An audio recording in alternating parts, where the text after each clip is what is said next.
probably there are around more than 100 students will be joining this meeting today, hopefully. And then yeah, next with our moderator, Dr. Retno will moderate this discussion. Okay, while waiting, maybe Sabrina, you can start your session, Sabrina.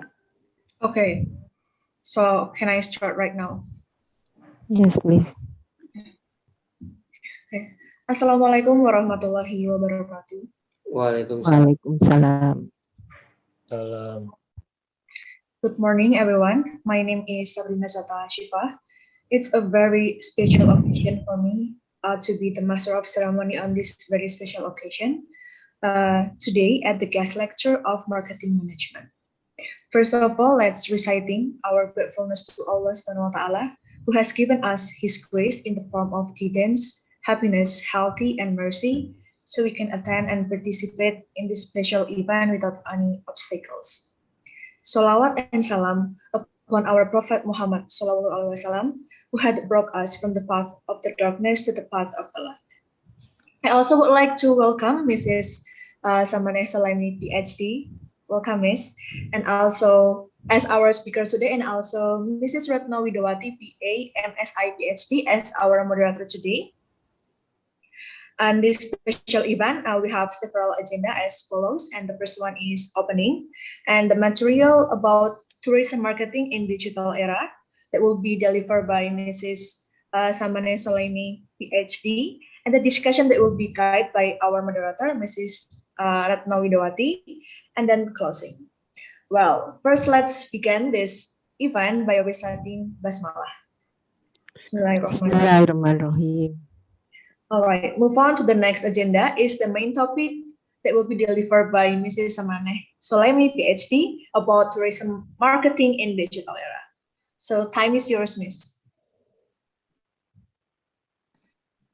Hello, everyone, and good morning. Here in Adelaide, it's 11:30 a.m., so I think you are 2 hours earlier, but that's a great timing.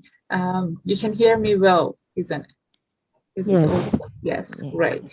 I'm very glad to be part of this guest lecture, and hope we can discuss some interesting materials. It's interesting era for everyone. We had lots of things happening. So my name is Samaneh Soleimani, just Sam. I got my PhD from University of South Australia, and now I'm working as a lecturer in Australian Institute of Business. My PhD and my area of expertise is, of course, marketing and tourism management. So while I was doing my PhD, what I was just interested and research about was astrotourism.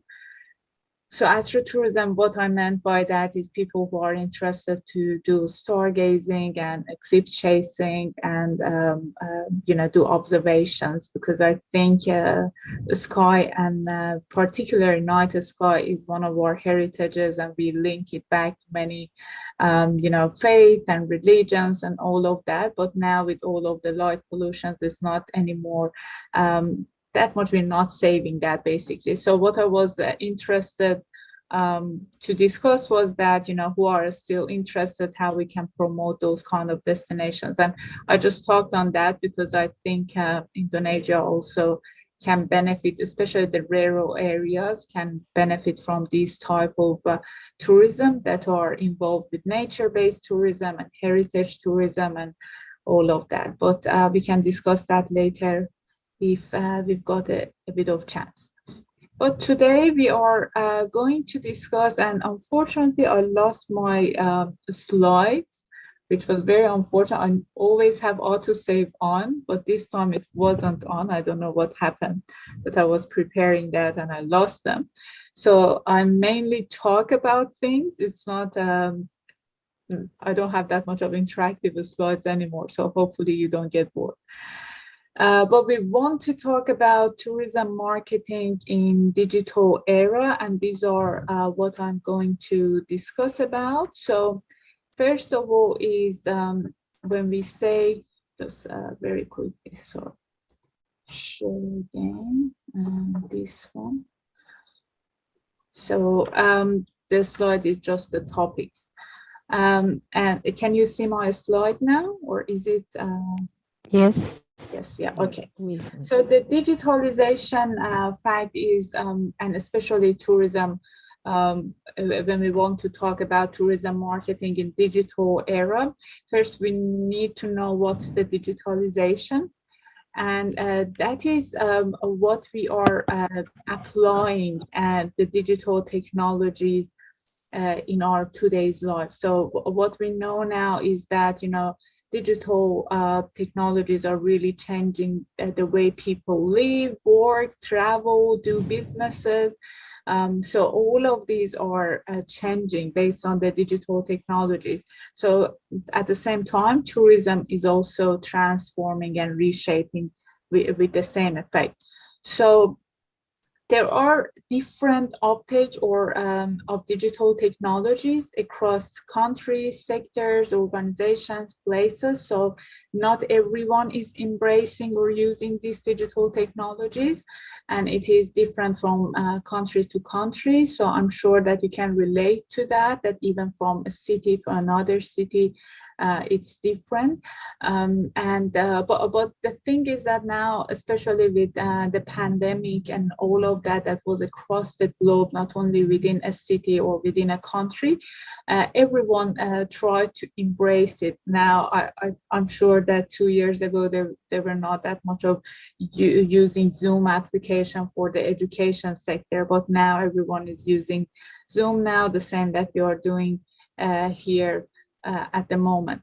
So the way that the benefits of this digitalization is that, first of all, it can help us in managing our businesses, the data that we get. So what we call is that the digitalization is the process through which technology and data-driven management is transforming our social and economic systems and lives. And digitalization has the potential to boost innovation, to generate economic and environmental efficiencies, and increase productivity as well. We have two types of technologies in tourism. Some of them are, some are helping with productivity, which we call them the productivity enhancing technologies. For example, cloud computing, data analytics, revenue management software. So these helps the businesses and tourism businesses to enhance their productivity. So they normally have low uptake, or they haven't been used extensively in tourism industry, these productivity enhancing technologies. They normally are using other cohorts and businesses. But we have another type of technologies as well, which we call them augmented innovative technologies, that they help with how you introduce your products, how you market your products, how you make them more interesting for your customers. So we call them innovative technologies. And for example, augmented reality, geotagging, these are the kind of examples. For example, there is in museums, like if you search Mona Museum in Tasmania, it's a very innovative museum. So you go there, it's everything is with augmented reality. You download an app, every single picture you tag what is there, and then it shows you the history. Some of them move, so it's very interesting in that sector. Or there are some other examples, like the Disneyland.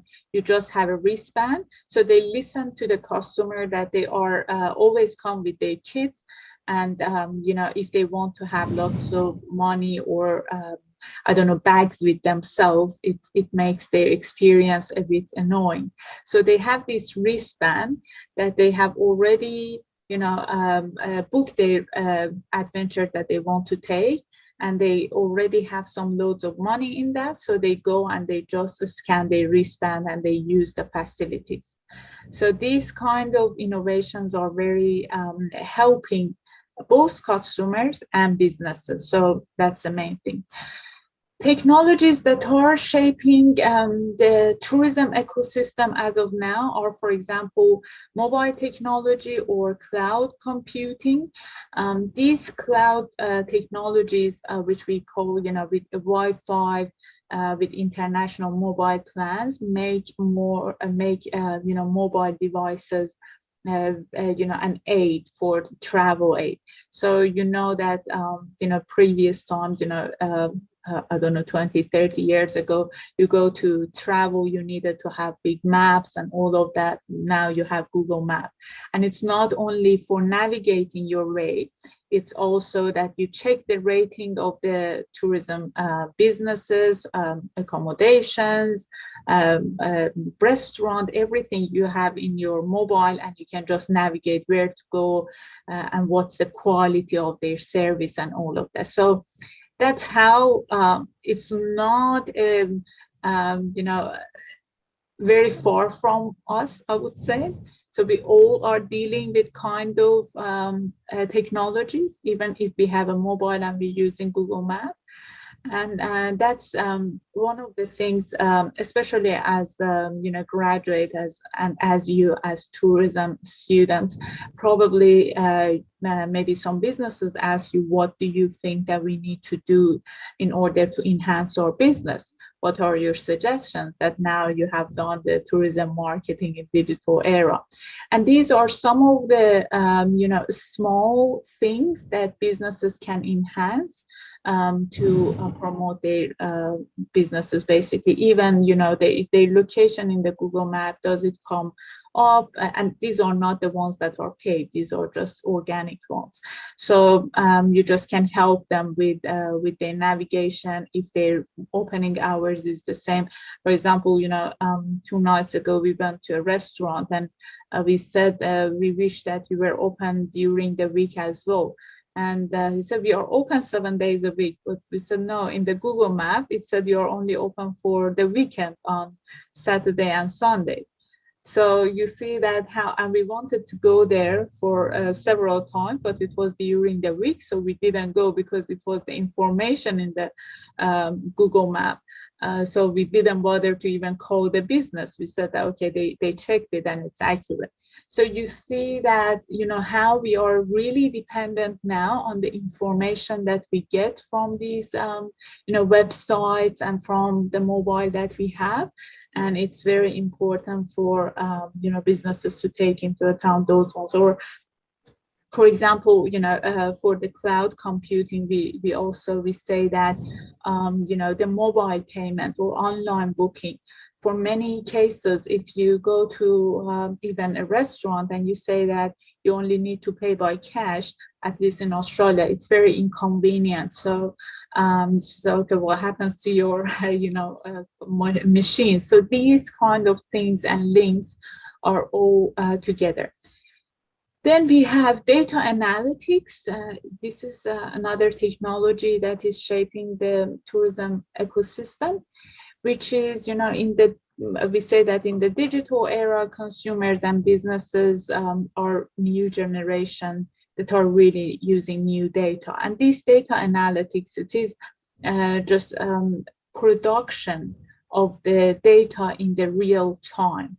So you see exactly what is happening, how many people, for example, have visited your restaurant website or hotel website, how many of them ended up purchasing or booking with you. So you get all of these data in a real time, and that's why they can use data analytics to employ dynamic pricing.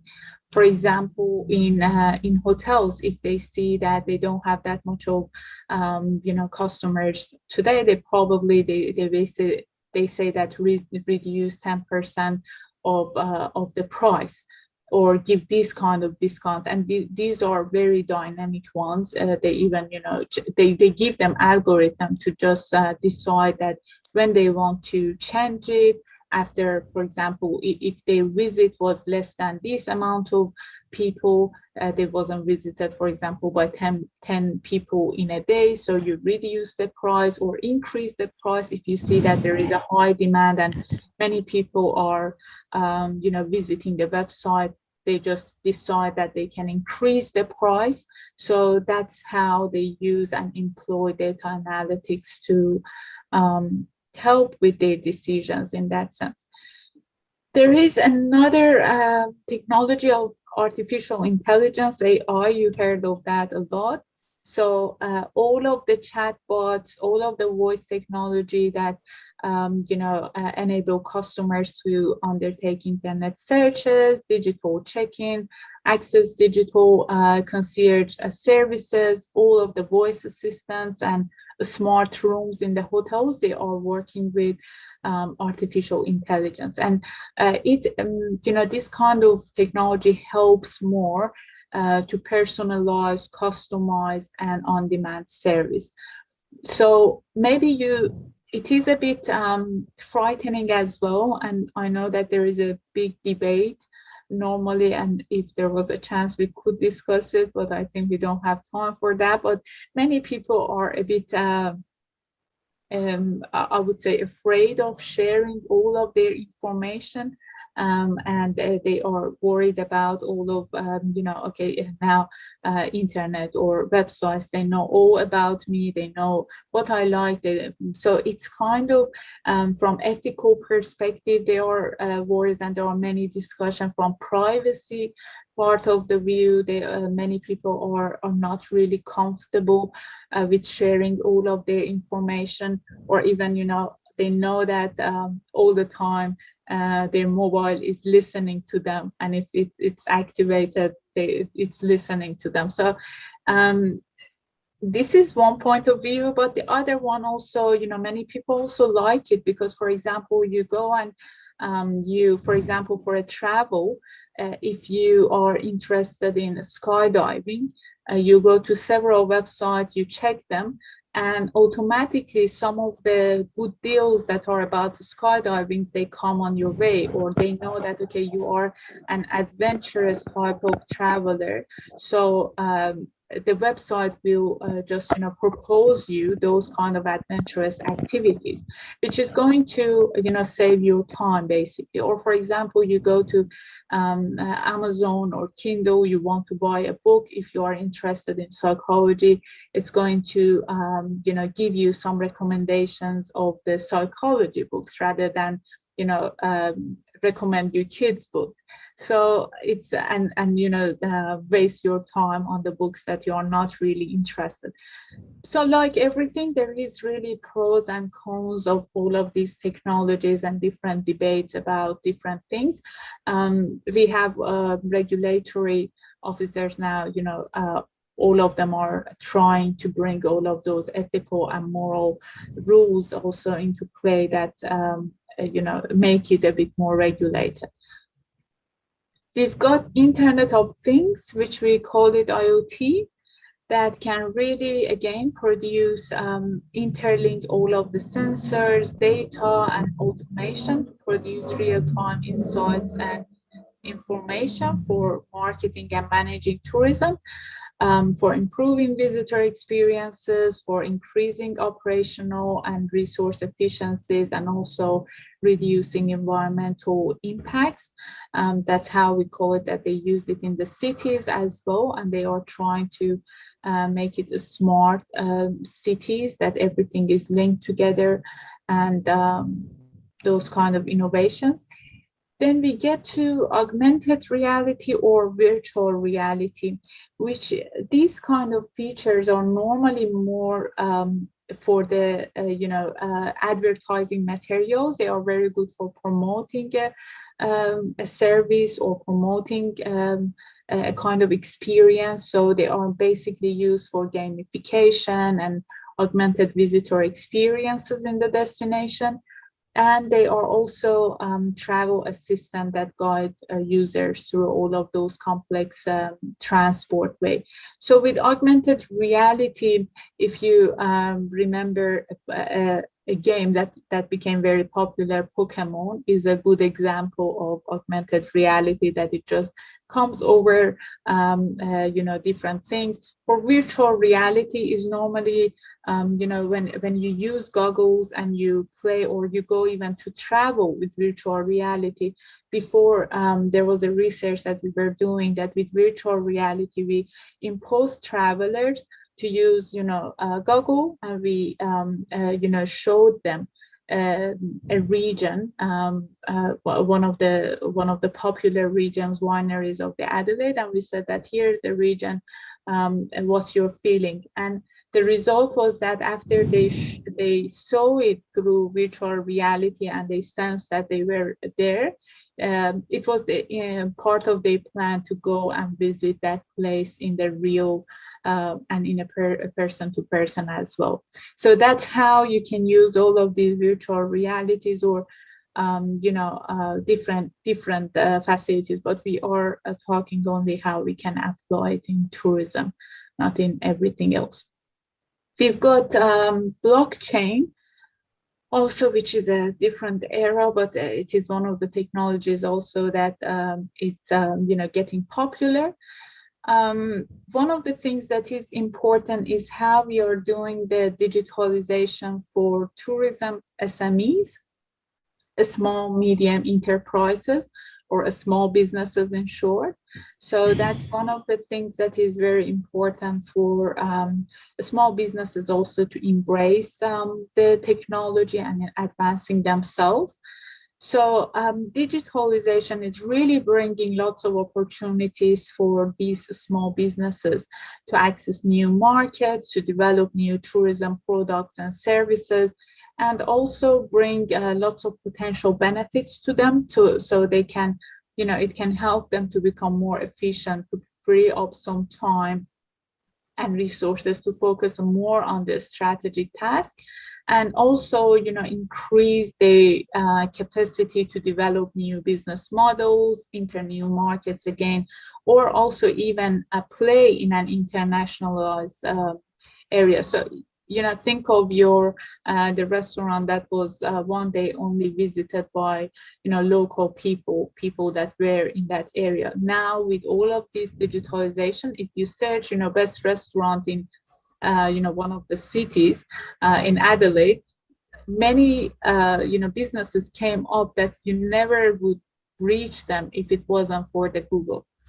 So that's where it gives all of these small businesses as well the chance to showcase themselves and attract people even internationally. But from one side also, compare, many of the small businesses and traditional businesses also are getting a bit behind, because it's not always easy for the stakeholders or for the owners to embrace this kind of digitalization as well. It requires its own resources. They need to have people or staff with the right skills. So not everyone is really getting all of these benefits. So they may even get behind because they are not embracing those kind of technologies, and other competitors are really using all of those opportunities, which makes them a bit more struggle. So most of the time we say that if you don't invest in digitalization, you will not really survive, let alone that you can do something in the future. So you don't have even that kind of surviving factor. So that's one of the things that maybe you need to keep in mind as graduates, at how you are learning different things and how you can apply it for different businesses. If we want to, as I've already said, if we want to remain competitive and to take advantage of innovation, productivity, and all of these value creation potential, we need to embrace the new technologies in that way. Guys, please stop me if I'm if there is any question or anything. I'm just giving the lecture, and then I know that we have time for questions, but yeah, I didn't say that. Please stop me whenever you feel like I'm talking too much or anything. So the shift, No, it's okay. It's okay. You can continue and then later we can discuss. sure, thank you. Yeah. Then we say that we are really shifting to digital economy, which again offers opportunities for tourism enterprises of all sizes, including access to new markets and bringing new tourism services to customers globally to improve competitiveness, performance, and productivity as well. We talked about a bit, benefits of digitalization, but to give you some fact, research from Australia already shows that using digital tools can save small businesses in general, between those who are between 0 and 9 employees, it can save them 10 hours a week and can boost revenue by 27%. So you can see that it's a lot of time and many things that you can save by using digital tools. And of course, the capacity of tourism businesses of all sizes evolve all the time based on their business models, how they adopt digital technologies, and how they are embracing all of that. But they are really helping with those small businesses to save up some money and also hours of their manpower. We are, sharing, we have some examples. For example, you already know that we have sharing economy, we have ride sharing. So all of these sharing economies really evolved in the last 10 years as a result of all of these new platforms that are giving opportunities for everyone, basically. Again, the ride sharing, like, I don't know how many apps are there in Indonesia, but at least in Australia, they are getting very competitive. So they are bringing Uber, Didi, Ola, different kind of platforms that are offering very competitive pricing. And they are more of ride sharing as well, which is again part of the travel and tourism industry, if you look at that way. And there are, many other platforms that are happening. So, for example, they were saying, there is one platform that is called the Skydiving Kiwis. They try to it's a software that is developed by skydivers for skydivers to manage a scheduling safety account. So you can see how they are getting very specialized. It's only one activity, but it's getting global and with many revenues. Another app was called Walks. So it was designed for tour guides, at how tour guides meet clients and deliver services. So it was for the tour guides, and it started with two tour guides in Rome, and they were the founder of this extensive platform. Now that they are using all of those services like Google Analytics, WordPress, Waymo, all of that, to just sell walking tours to the clients and to the tourists.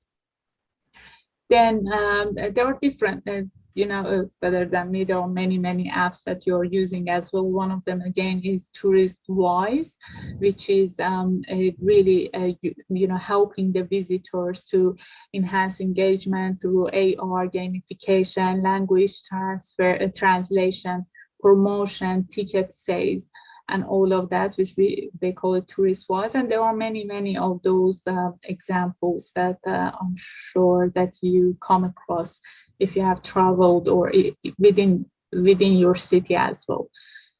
So one of the things that is also important is that there are differences in the uptake of digital technologies. And again, this is the factor that it is, and we talked about that, for example, small businesses may feel behind. They are not really competing with the large businesses. But the thing is that there are different uptake of them, and they were saying that they are really helping the small businesses, and the policymakers really need to help them as well to embrace these technologies, saying that, World Economic Forum has estimated that in the decade to 2025, digitalization will create up to a $300 billion US dollar of additional value to tourism sector through profitability, and also it's generating many value to the sector in that sense. But it depends how, they are uptaking those technologies. The other fact that is also very important that when we discuss about tourism businesses is also tourists themselves. So the tourists in digital age, most of the times millennials that are born between 1980 to 1990, and Generation Z who are born in late 1990s to early 2010. These are really part of, we call them somehow digital natives.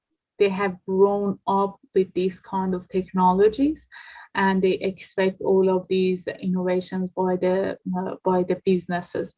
So Generation Z and millennials, as we call them digital natives. And they always had been around these digital technologies, the way that they use it. Maybe, for example, if you talk to your grandma, they really don't know anything about, how to use their mobile phone. Even they just still use them only for calling. Although we are using that not only for calling and texting, for getting lots of information and for using that in many different ways. So there are different trends that, we see within this generation. So for example, it's increased use of online sources and mobile platforms to source information in the planning stages. For example, websites, social media, they are less using the visitor information center or print media or hotel concierge and all of that. They really like to stay connected, especially with these technologies of Facebook and Instagram. People really go, that's why we say that they go there to take those photos and post it online. If that's not that experience, they feel that they haven't experienced it at all.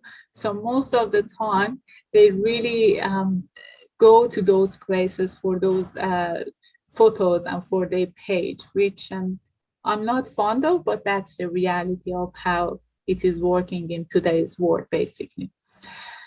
And that's how we are really needing to know our customers and what's happening within the tourists in this digital age as well.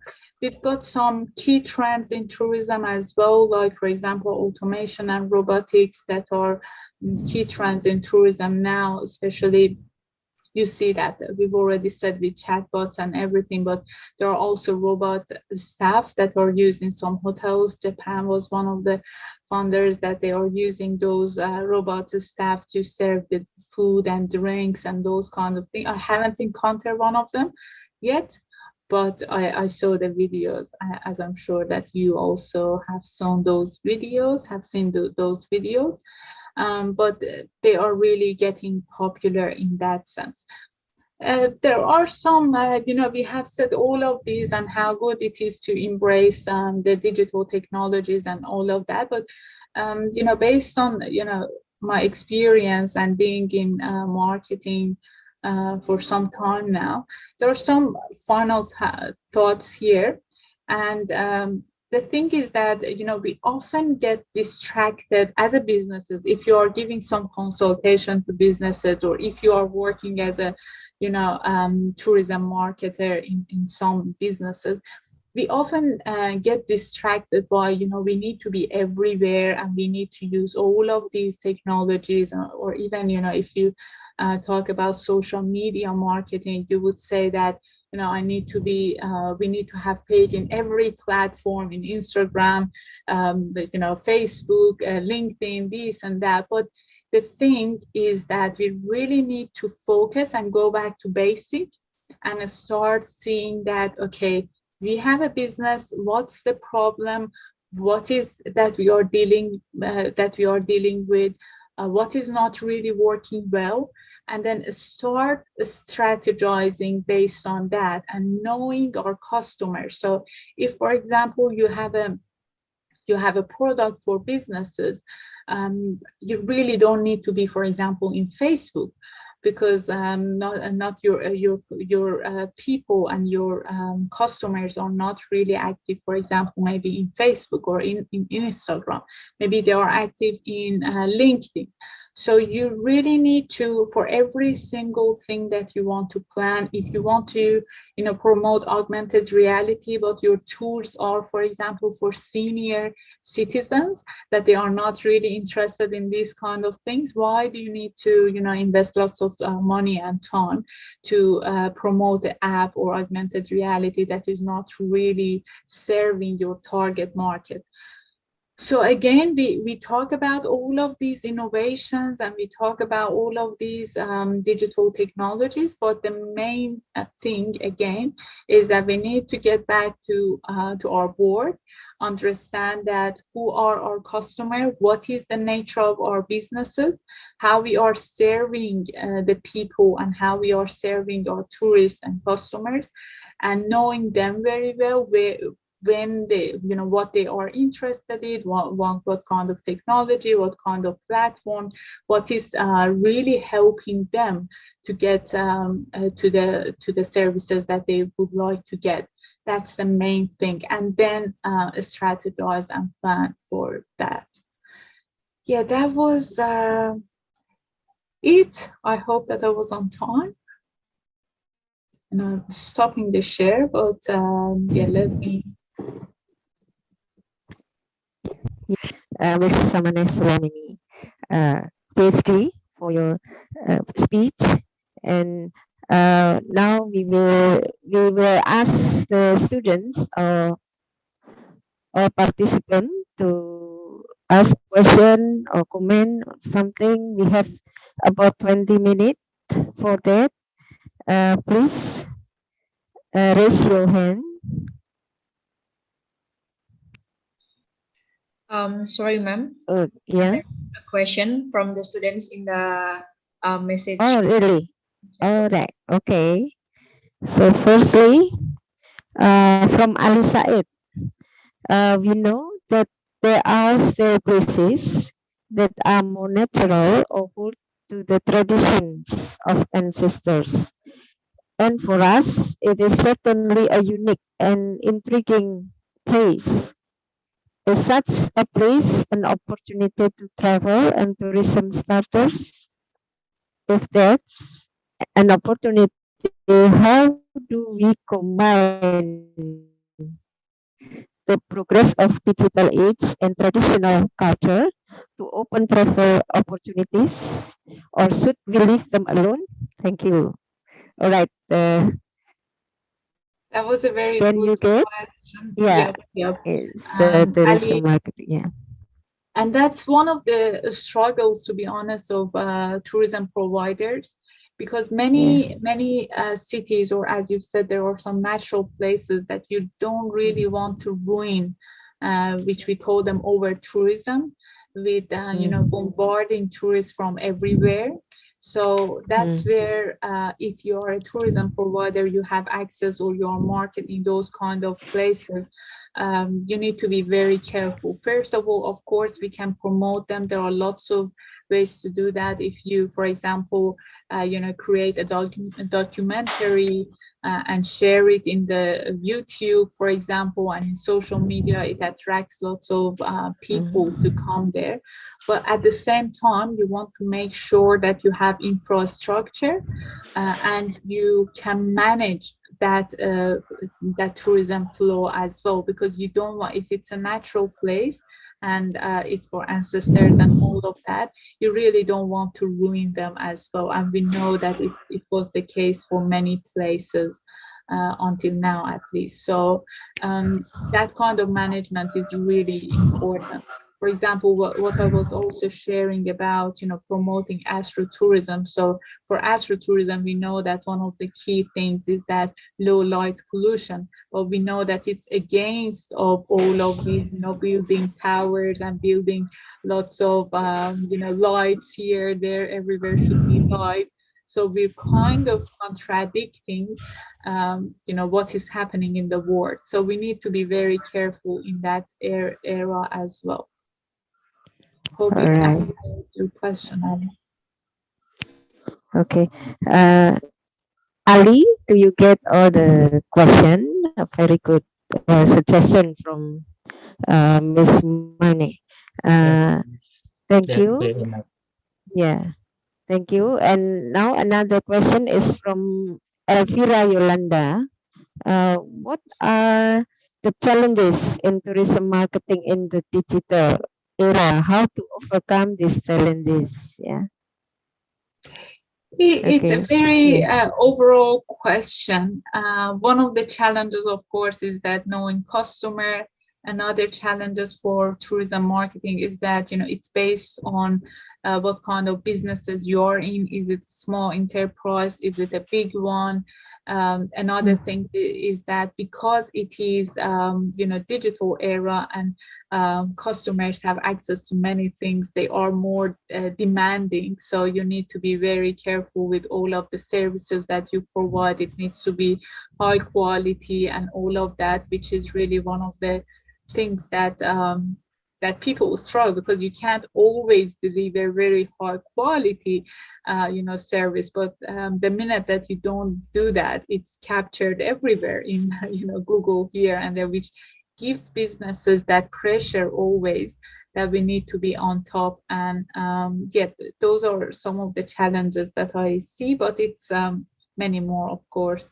Overcome, we can't, we need to live with them, make them one day at a time. Try to, if you are a small business or if you are a business owner, just try to be open to new ways, embrace new approaches in delivering your services and products, and see how you can overcome those challenges day by day. Yeah. Okay. Thank you. Elvira, uh, do you get all? I think, yeah. Very clear explanation from Dr. Samina. Another question is from Salsabila. Salsabila is the MC, yeah. Miss Samane, I would like to ask, what motivates you to learn about tourism and marketing? Yeah. Okay. Well, to be honest, my area was more of mathematics. And when I was, 17, 18 years old, it was astronomy that was really my field that I was interested in. Okay. And that's why I tried to combine it with tourism. And I saw that there are lots of opportunities that people, it's not really the need that physics or all those kind of things to enjoy astronomy, because I thought that night is really a forgotten nature. And that's where I began to have some astronomy tours when I was 18 back in my home country, Iran. And it really was my motivation that I really want to, expand this field and make it official and define it, and just bring this opportunity to many people to enjoy the night sky. So that was really my motivation, basically, to go into that field. All right. But that's a good So question to reflect on. yeah, it What is do you want to be too doing? far, yeah, from astronomy to Yeah. tourism. However, you can combine maybe tourism and outer space. Yes. Yeah. Yeah. And now it's already started, Yeah, yeah, the space tourism and all of that in space outer space. tourism. So, yeah. Yeah. Okay. And uh, now is hello. If there are another question, and then please maybe write down, or directly you can raise your hand. Yeah. Directly you can raise your hand. All right. Yeah. Uh, Miss Samane, you are from Iraq, in Muslim country. Yeah, I ask you because and about the technology, we already enjoy the technology used for our business. Now the business model are changing because of the IT, Yeah. and includes tourism that mentioned by our students, that we have so many like sites, yeah, from the old sites, like historical tourism, like historical uh, sites like Borobudur, Prambanan Temple. Have you visited them No, before? not No, unfortunately. yeah, but we uh besides uh the tourist destination of natural sites, we have also some important uh, historical sites, like from long time ago, 7, 8 centuries, yeah. Uh, and also, as the most uh, people in our country are Muslim, yeah, and now we in Indonesia is developing like Islamic or halal tourism, Yeah. yeah.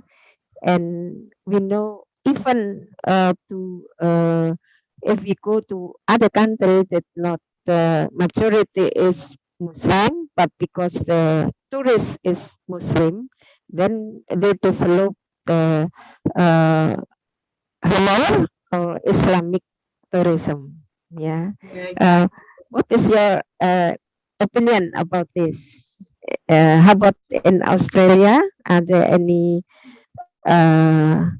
tourists that interested in this destination? Thank you.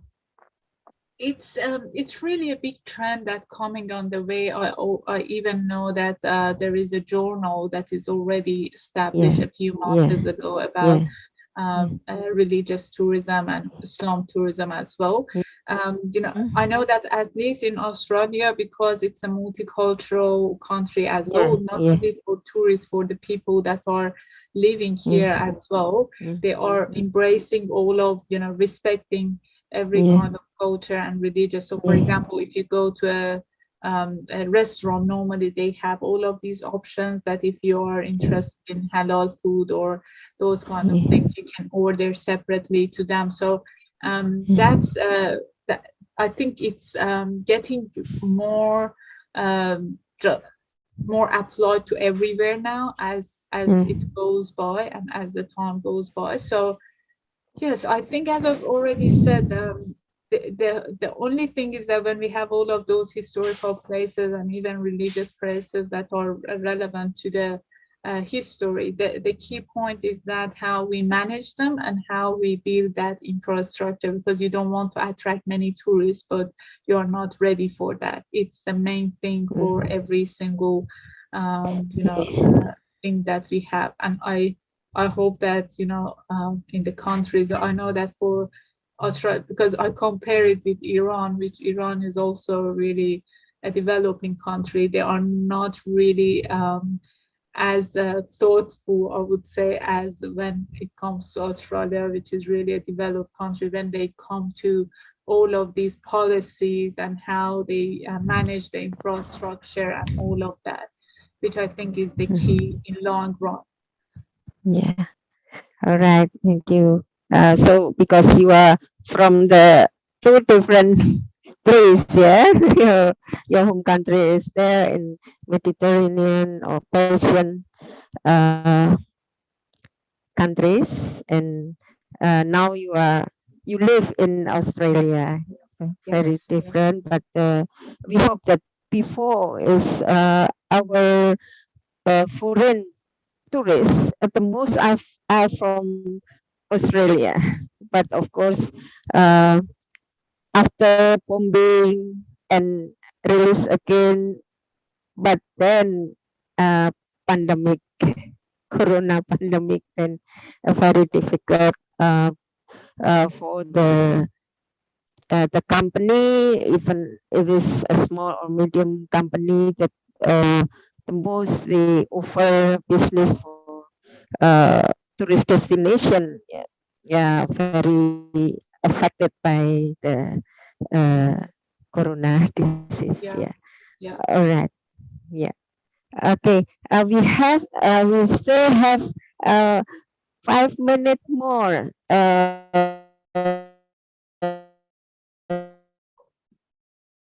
I see there is one more Questions or question.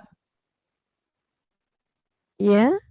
Yeah, in the chat as well that Sabrina asked. That realizing on today's Okay. condition, All yeah, right. Uh, COVID-19 yeah. pandemic has affected the travel businesses in big scale. And one thing could save this is using digital tools.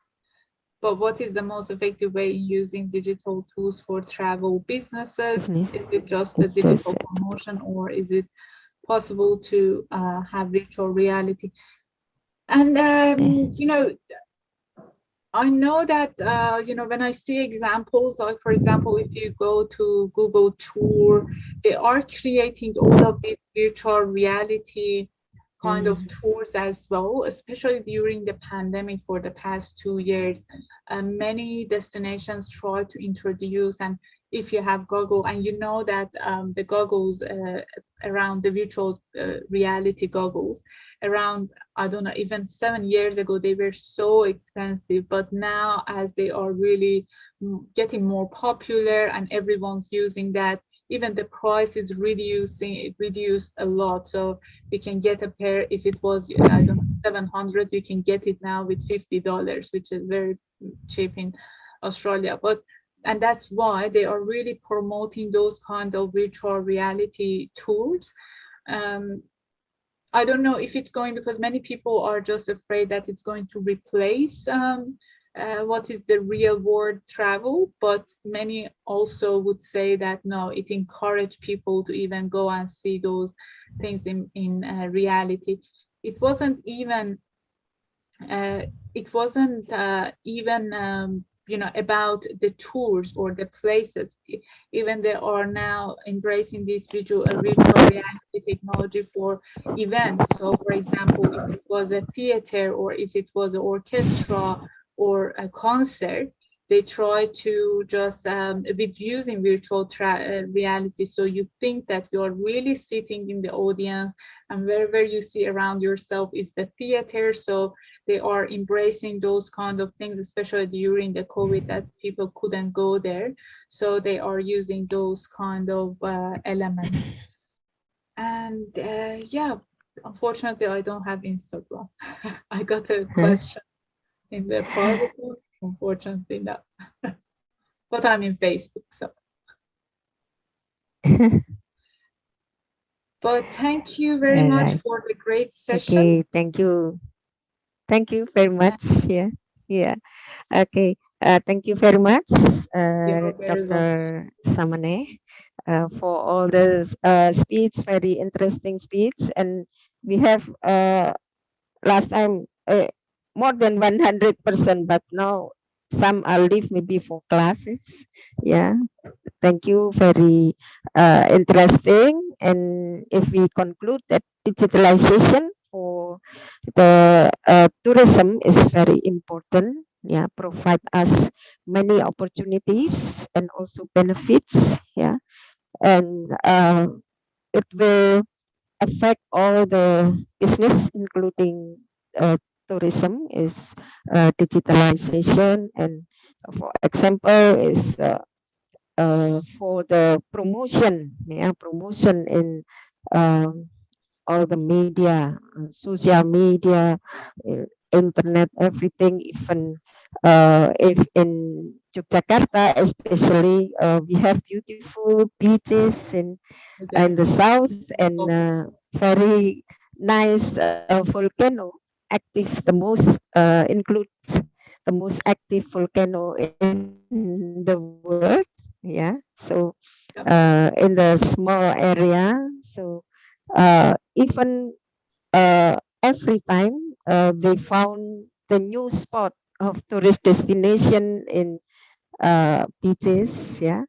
Uh, and even because of the promotion or digitalization via internet, then they can promote. Sometimes I never heard about that, but my friend from other country asking about that because of the promotion. Yeah, so this is what Dr. Samane already uh, share her knowledge about the tourism in a digital era. Yeah, and using the digitalization for the benefits of the uh, business, uh, especially in tourism. Again, thank you very much, Dr. Samane. Hopefully, later next time we can ask you, we can invite you again to webinar or other maybe seminar in the more wide seminar. This is only part of our students. Yeah, Yeah, especially that would be a the pleasure. yeah, we can spread the later we can spread the opportunity to other students. Maybe we can invite you again. Again, thank you very much for Dr. Samane and the students and other participants. Maybe Pak Radian, uh, you want to tell something, to say something? Pak Radian? Okay. Yeah. Thank you, Sam, for your great explanation about tourism. It was really interesting for us knowing about tourism, especially in Indonesia. Maybe we can adopt it some activity in Australia or maybe in New Zealand because there are a lot of beautiful places here in Indonesia, but still there are not many people knows about this because yeah, about the how about to digitalize those area and then invite other people to come in there. Maybe we can adopt something happen in Australia and yeah, Yes. that's good. Okay, times. Thank you, Sam, for your time, and then Sabrina, you can close. Yeah, Thank you. Thank you, everyone. Thank you very much. Thanks for listening. thank you. Enjoy the rest of the day. Okay, thank you, Mrs. Salemani, for your time and your participation in sharing the knowledge that will be, I hope it will be very useful for us, especially in this era where the digitalization is like everywhere. It is very important right now, but digitalization is something that we couldn't resist, including in the tourism side. It's also make it easier for the travel business to like connect with the prospective customers to boost the innovation and the productivity, as what you said. And then also thank you for Mrs. Ratna Widowati as our moderator today. And You're welcome. finally, we come to the end of this event. Because I'm closing this event today, we would like to take our photo together. So I hope that all of the participants could open the camera and that we would have the photo sessions.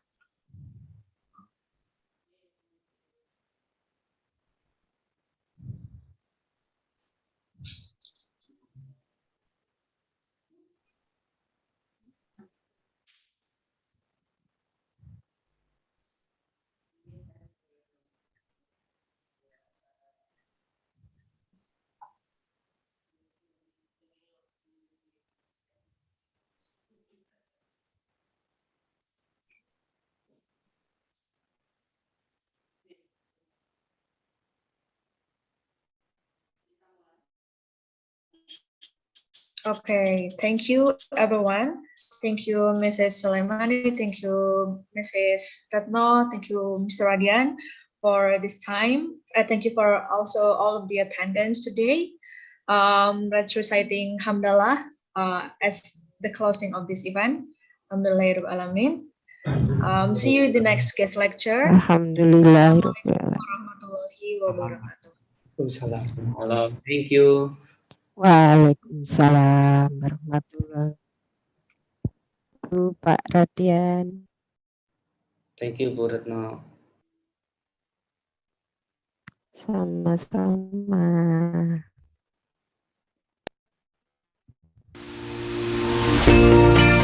Change is a sure thing. No one can resist the change that will happen. Change takes place in all lines of human life without exception. Today, changes in the business world take place very quickly, especially since the COVID-19 pandemic has triggered rapid technological developments and has changed business concept in almost all industries. Responding to these challenges, IMaBs FEB UMY prepares its graduates to have qualified managerial skills and be able to adapt to all changes ranging from a national scale to an international scale.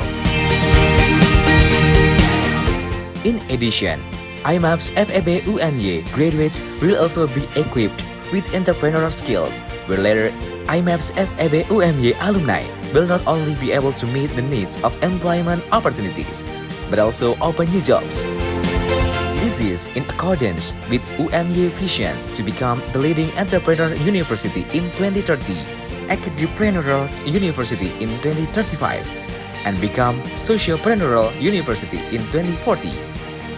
Welcome to International Program of Management and Business, IMaBs FEB UMY. This international program was established in 2016. IMaBs FEB UMY was established under the Management Study Program, Faculty of Economics and Business, Universitas Muhammadiyah Yogyakarta, an excellent and Islamic campus. Until now, our study program has received superior accreditation from BAN PT and has been certified by the Asian University Network Quality Assurance. International Program of Management and Business, Faculty of Economics, Universitas Muhammadiyah Yogyakarta, is a leading management and business program in Indonesia. The program has a curriculum and the education process which to produce graduates which is competitive not only nationally but also internationally.